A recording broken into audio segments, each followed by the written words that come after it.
Hi, இன்னைக்கு நம்ம கீர்த்தி கிச்சனில் முருங்கைக்காய் பிரியாணி தான் பார்க்க போகிறோம். வாங்க பார்க்கலாம். அடுப்பில் குக்கர் வச்சுட்டு 1 ஸ்பூன் நெய், 2 ஸ்பூன் எண்ணெய் விட்டுருக்கேன். அது நல்லா சூடானதுக்கு அப்புறமா பட்டை, கிராம்பு, ஏலக்காய், மராட்டி முக்கு, சோம்பு இதெல்லாம் போட்டு தாளிச்சிடலாம். இது நல்லா தாளிச்சிட்டு நல்லா செவந்து வந்த உடனே நறுக்கி வச்சிருக்கிற பெரிய வெங்காயத்தை சேர்த்து வதக்கி விட்டுடலாம். வெங்காயம் நல்லா வதங்கி வரட்டும்.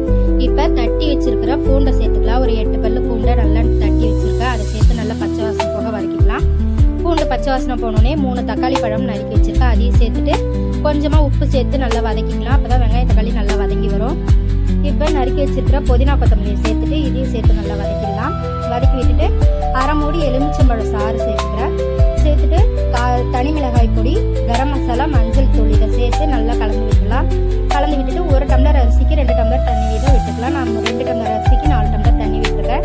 ஏற்கனவே வெங்காயம் தக்காளி வதங்கிறதுக்கு உப்பு போட்டிருக்கோம். இப்போ கொஞ்சமாக பார்த்துட்டு உப்பு சேர்த்துக்கலாம். சேர்த்துட்டு தண்ணி நல்லா கொதி வந்த உடனே நம்ம எடுத்து வச்சிருந்த அரிசி, முருங்கைக்காய் நறுக்கி வச்சிருந்தது எல்லாத்தையும் சேர்த்துடலாம். சேர்த்துட்டு உப்பு கரெக்டாக இருக்கான்னு செக் பண்ணிக்கலாம். செக் பண்ணிவிட்டு மூடி போட்டு 2 விசில் வச்சுக்கலாம். குக்கரில் 2 விசில் வந்து விசில் அடங்கினதுக்கு அப்புறமா திறந்து பார்க்கலாம். இப்போ நல்லா விசில் அடங்கிடுச்சு. நம்ம திறந்து பார்க்கலாம்.